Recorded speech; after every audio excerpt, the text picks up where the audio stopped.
নমস্কার, কেমন আছেন সবাই? আশা করি সকলে খুব ভালো আছেন ও সুস্থ আছেন। আমার নতুন একটা রেসিপিতে আপনাদের সকলকে অনেক ওয়েলকাম। তো আজকে আমি ইঁচড়ের একটা রেসিপি আপনাদের সাথে শেয়ার করছি। বন্ধুরা, আশা করি ভিডিওটা আপনাদের খুবই ভালো লাগবে। তো ভিডিওটি প্রথম থেকে শেষ পর্যন্ত দেখবেন। তো এখানে প্রথমে আমি ইঁচড়টাকে ডুমু করে কেটে নিয়েছিলাম আর এখন সেদ্ধ বসিয়ে দিয়েছি। সামান্য একটু দিয়েছিলাম সর্ষের তেল যাতে কুকারের গায়ে লেগে না যায়। আর তারপর দিয়ে দিয়েছি এঁচড়, আলু আর লবণ আর হলুদ দিয়ে এটাকে দুটো সিটি দিয়ে দেব, তাহলে তাড়াতাড়ি এঁচড়টা সেদ্ধ হয়ে যাবে। বন্ধুরা, এঁচড় কাটতে তো সবাই জানেন, তাই এঁচড় কাটার ভিডিওটি আপনাদের সাথে আমি শেয়ার করলাম না। তো দেখুন, কুকারে দুটো সিটি দেওয়ার পর আমি একবার চেক করে নেব সব কিছু ভালোভাবে সেদ্ধ হয়েছে কিনা। আর এখানে আলুগুলো একদমই ছোট ছিল, তাই আমি আলুগুলো এইভাবে খোসা সমেতই সেদ্ধ করে নিয়েছি, পরে ছাড়িয়ে নেব।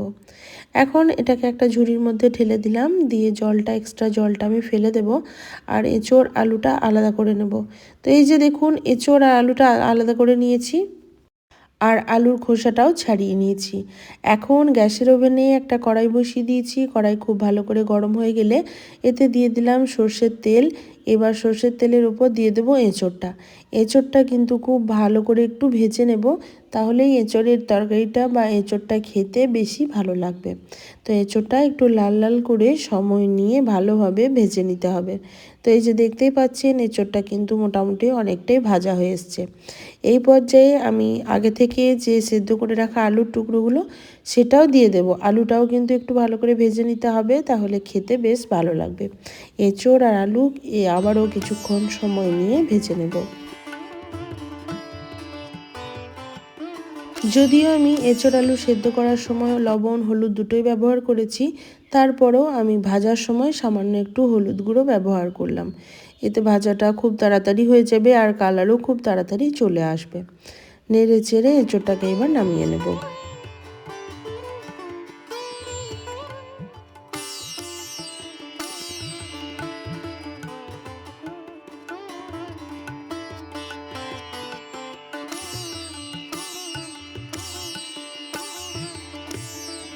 এঁচড়টাকে তুলে রাখলাম আর কড়াইটাকে দেখুন ধুয়ে পরিষ্কার করে আবারও গ্যাসের ওভেনে বসিয়ে দেব।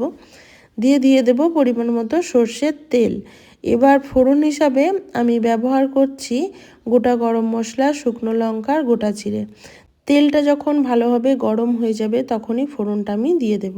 এবার 1 থেকে 2 মিনিট সময় নিয়ে ভালো করে ফোড়নটাকে ভেজে নিতে হবে, যতক্ষণ না পর্যন্ত ফোড়ন থেকে সুন্দর একটা স্মেল বের হয়।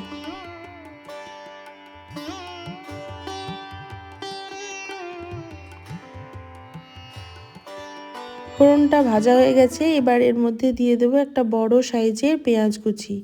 বন্ধুরা, এঁচোড় রান্নাতে কিন্তু একটু বেশি মশলার প্রয়োজন পড়ে, তাই একটু বড় সাইজের পেঁয়াজটাই দিয়েছি।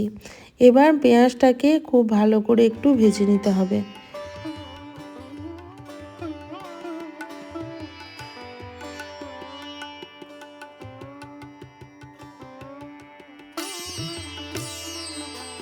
তো দেখুন, পেঁয়াজটা সফট হয়ে এসছে আর একটু লাল করে ভাজাও হয়ে গেছে। এবার এর মধ্যে আমি ব্যবহার করলাম 1.5 চামচ পরিমাণ বাটা মশলা। এই বাটা মশলার মধ্যে আছে আদা, পেঁয়াজ, রসুন, জিরে ধনের একটা পেস্ট, যেটা আমার বাড়িতে কড়াই থাকে সেখান থেকে একটু ব্যবহার করলাম। এবার মশলা দেওয়ার পর আমি দিয়ে দেবো কিছু গুঁড়ো মশলা, যেমন হলুদ গুঁড়ো, পরিমাণ মতো লবণ আর দেবো লাল লঙ্কার গুঁড়ো বা ঝাল লঙ্কার গুঁড়ো। দিয়ে সব কিছু একটু নেড়ে চেড়ে ভালো করে মিশিয়ে নেব।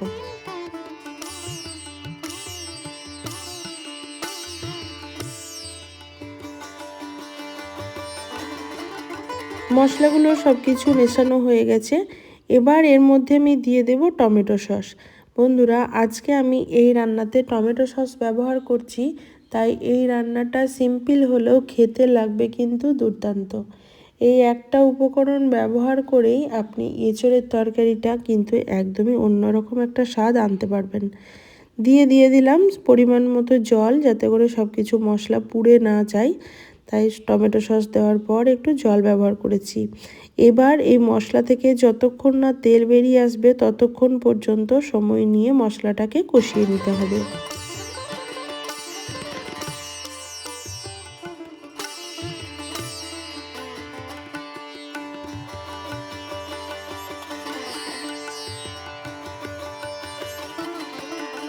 তো দেখুন মশলা থেকে তেল বেরিয়ে এসছে, মশলাটা কিন্তু খুব ভালোভাবে কষানো হয়ে গেছে।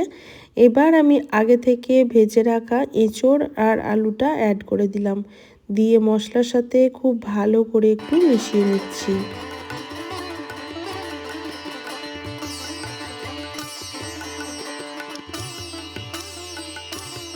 এঁচোড় আলু মশলার সাথে ভালো করে কষানো হয়ে গেছে। এবার এর মধ্যে আমি ঝোলের জন্য দিয়ে দিলাম পরিমাণ মতো গরম জল।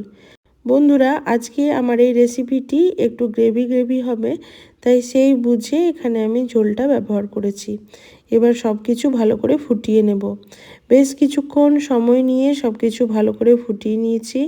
আর আলুগুলো দু একটা ভেঙে দিয়েছিলাম যাতে করে গ্রেভিটা একটু গাঢ় হয়ে যায়। একটু টেস্ট করে নিলাম লবণটা ঠিকঠাক আছে কিনা। এবার দিয়ে দেবো হাফ চামচ মতো চিনি। চিনি দিলে রান্নাটার স্বাদের ব্যালেন্স হবে, খেতেও বেশ ভালো লাগবে। আর সামান্য একটু লবণও দিয়ে দিয়েছিলাম। আর দিয়ে দেবো গোটা গরম মশলার গুঁড়ো। আর সবার শেষে দিয়ে দেবো হাফ চামচ মতো দেশি ঘি।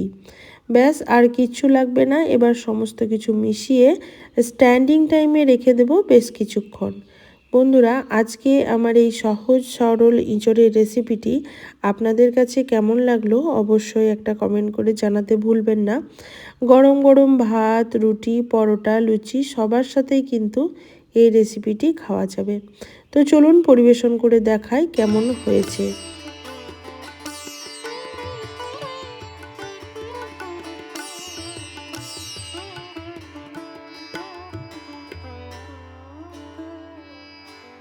ভিডিওটি যদি আপনাদের কাছে একটুও ভালো লেগে থাকে তাহলে অবশ্যই একটা লাইক করবেন, কমেন্ট করে জানাতে ভুলবেন না কেমন লাগলো।